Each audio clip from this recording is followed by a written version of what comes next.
جب سیدی رسول اللہ نے یہ فرمایا کہ اللہ تعالیٰ نے میری امت کے 2 لشکر ایسے ہیں جن کو جہنم کی آگ سے آزاد فرما دیا ہے، ایک وہ لشکر جو ہندوستان کے خلاف بھارتی مشرکوں کے خلاف جنگ کرے گا، اور دوسرا وہ لشکر جو سیدنا عیسیٰ علیہ السلام کے ساتھ دجال کے خلاف جنگ کرے گا اور دجال کو قتل کرے گا۔ پھر ایک اور حدیث میں سیدی رسول اللہ نے سیدنا ابو ہریرہ کے ذریعے فرمایا کہ وہ لشکر اللہ نے اس کو جہنم سے آزاد کر دیا ہے جو غزوہ ہند میں شامل ہوگا، اور پھر وہاں سے پلٹے گا اور شام میں جا کر عیسیٰ علیہ السلام سے ملے گا۔ تو حضرت ابو ہریرہ نے پھر سیدی رسول اللہ سے یہ سوال کیا کہ یا سیدی، کیا میں حضرت عیسیٰ کو یہ بتا سکتا ہوں کہ میں آپ کا صحابی ہوں؟ تو سیدی رسول اللہ نے فرمایا مسکرا کے کہ نہیں، ابھی نہیں۔ یعنی سیدی جانتے تھے کہ یہ آخری زمانے کی بات ہے، سیدنا ابو ہریرہ کے نصیب میں یہ جہاد نہیں ہے۔ اسی طرح سیدی نے جس طریقے سے خوشخبریاں اور بشارتیں اس پاکستان کے حوالے سے دیں، آپ نے فرمایا کہ جب مسلمان دنیا میں جنگوں پہ جنگیں ہوں گی اور ان کی حفاظت کرنے والا کوئی نہیں ہوگا، تو اللہ غیر عرب فوجوں میں سے ایسے شہسوار اٹھائے گا جن کے ہتھیار عربوں سے بہتر ہوں گے، جن کی فوجیں عربوں سے بہتر ہوں گی، اور وہ مشرق کی جانب سے نکلیں گے۔ عربوں کے پاس تو آج جدید ترین ہتھیار، دنیا کا کون سا جدید ہتھیار ہے F-16 یا F-35 یا دنیا کے جدید ٹینک، کون سا اسلحہ ہے جو عربوں کے پاس نہیں ہے؟ تو وہ کون سا ہتھیار ہے کہ جو عربوں کے ہتھیاروں سے بہتر ہے، اور وہ اللہ نے کس فوج کو عطا کیا ہے؟ یہاں سیدی رسول اللہ کی حدیث شریف کا واضح مفہوم نکلتا ہے کہ آپ پاکستان کے ایٹمی ہتھیاروں کی جانب اشارہ فرما رہے ہیں۔ یہ وہ ہتھیار ہیں جو عربوں سے بہتر ہیں۔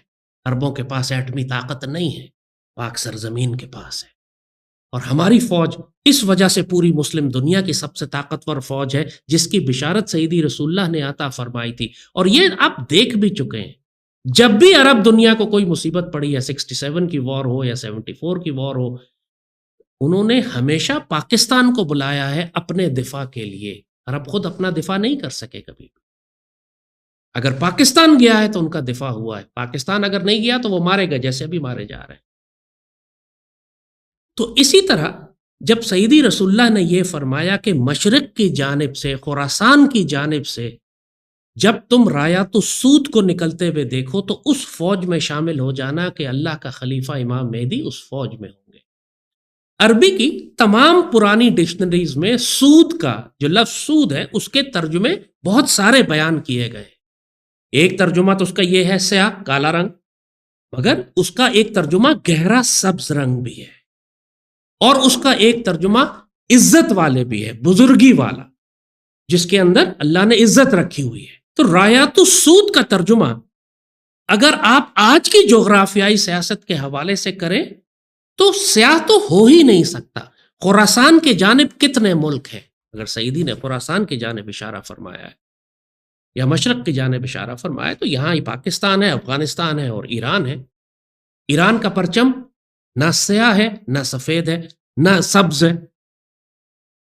افغانستان کا پرچم رایات السود میں شامل ہی نہیں ہوتا، نہ وہ آپ کوئی بھی تشریح لے لیں، سیاہ لے لیں یا آپ سبز لے لیں، رایات السود میں وہ آتا ہی نہیں ہے۔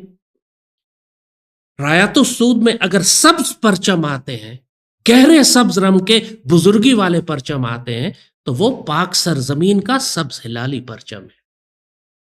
اس سے پہلے اس خطے میں کسی مسلمان ملک کے پرچم رایات السود کی تشریح پر پورے ہی نہیں اترتے تھے، بلکہ سیاہ پرچموں کے بارے میں تو وعید آئی ہے، مسلمانوں کو ڈرایا گیا ہے۔ حضرت علی رضی اللہ تعالیٰ عنہ کی روایت ہے، اور بالکل واضح روایت ہے کہ آپ مشرق وسطیٰ کے حوالے سے، عراق اور شام کے حوالے سے بات کر رہے ہیں۔ آپ نے فرمایا کہ جب یہ کالے جھنڈوں والی فوجیں نکلیں گی وہاں سے، اور باقاعدہ آپ نے داعش کا نام لیا ہے، یعنی اللہ اکبر وللہ الحمد، یہ کتابوں میں سینکڑوں سالوں سے لکھی ہوئی روایت ہے، آج تو نہیں بنائی گئی۔ سیدنا علی کی نسبت سے یہ روایت ہے کہ آپ فرماتے ہیں کہ جب تم ان علاقوں میں کالے جھنڈے نکلتے ہوئے دیکھو تو اپنے آپ کو بچاؤ ان سے کہ یہ بہت بڑا فتنہ ہوں گے اور یہ ایک دولت بنائیں گے۔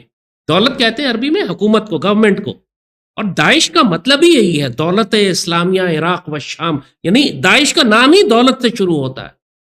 اس کا نام حضرت علی نے فرمایا کہ وہ ایک دولت بنائیں گے، ایک حکومت بنائیں گے، اور یہ بہت بڑا فتنہ ہوں گے، یہ خوارج کی ڈیفینیشن آپ نے بتائی، لمبے لمبے بال رکھیں گے، اور آپ نے فرمایا یہ اپنے نام کنیت پہ رکھیں گے اور شہروں سے منسوب کریں گے۔ اتنی ایگزیکٹ واضح تشریح کالے جھنڈے والوں کے بارے میں سیدنا علی نے فرمائی، یعنی خوارج کے بارے میں۔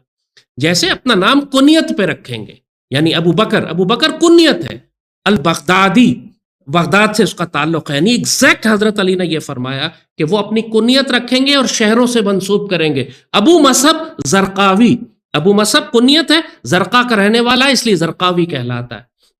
یہ بھی جو بھی نکلا ہے جولانی، یہ سارے ان کی جو تشریح ہے، ساری جو ان کی نشانیاں ہیں وہ سیدنا علی نے واضح بتائی ہیں۔ کالے جھنڈے خوارج کے ہیں، مسلمانوں کے کالے جھنڈے نہیں ہیں۔ یہ بالکل تشریح غلط کرتی ہے مسلمان دنیا، اسی لیے کنفیوز ہوتے رہتے ہیں کہ خراسان سے کالے جھنڈے کب نکلیں گے۔ زبردستی خوارج نے اپنے کالے جھنڈے بنانے کی کوشش کی، داعش نے جیسے بنایا، مگر ان کے بارے میں سیدنا علی پہلے ہی وارن کر چکے تھے کہ یہ فتنہ گر ہوں گے۔ تو کالے جھنڈوں کے بارے میں اگر حدیث شریف میں آیا ہے یا سیدنا علی نے اس کی روایت فرمائی ہے تو وہ خوارج کے لیے، سیدی رسول اللہ کی امت کے مجاہدین کے لیے نہیں کہ جس میں خلیفۃ اللہ مہدی شامل ہوں گے۔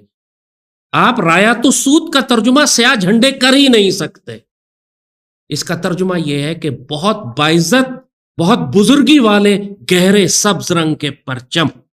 یہ سعادت بھی اللہ نے پاکستان کو دی ہے۔ اور آپ تمام احادیث کو جمع کریں نا، ایک حدیث الگ تو نہیں ہے۔ آپ خراسان والی حدیث کو لیں، آپ مشرق والی حدیث کو لیں، آپ اس حدیث کو لیں کہ اس فوج کے جس کے ہتھیار اربوں سے بہتر